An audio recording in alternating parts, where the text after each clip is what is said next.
Maraming salamat po sa Diyos mga kapatid at pagbati po ng pag-ibig at kapayapaan sa inyong lahat, sa atin pong mga bunsong mga kapatid at sa lahat po ng ating mga panauhin.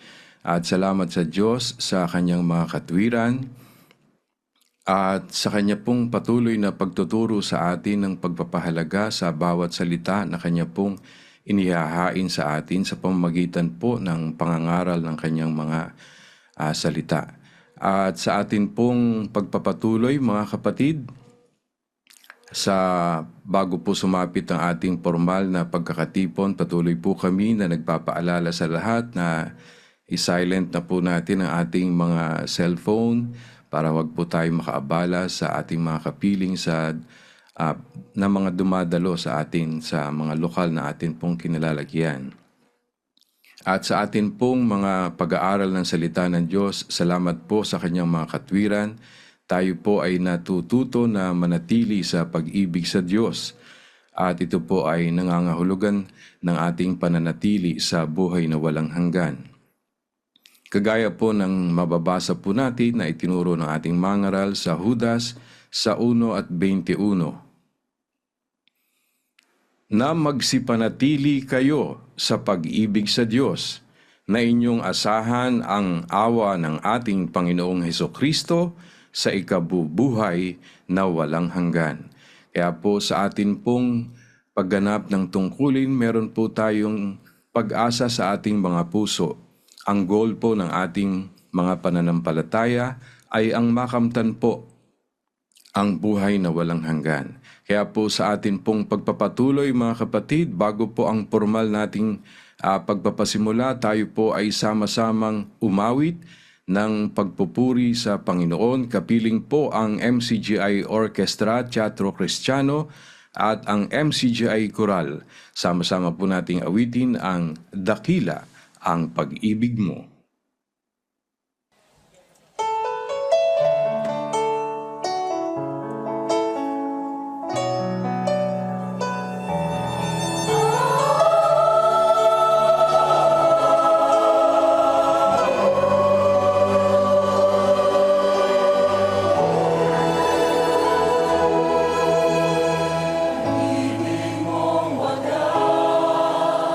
Sa amin ay bigay.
Nagbati po ng pag-ibig at kapayapaan sa lahat ng mga kapatid sa buong mundo.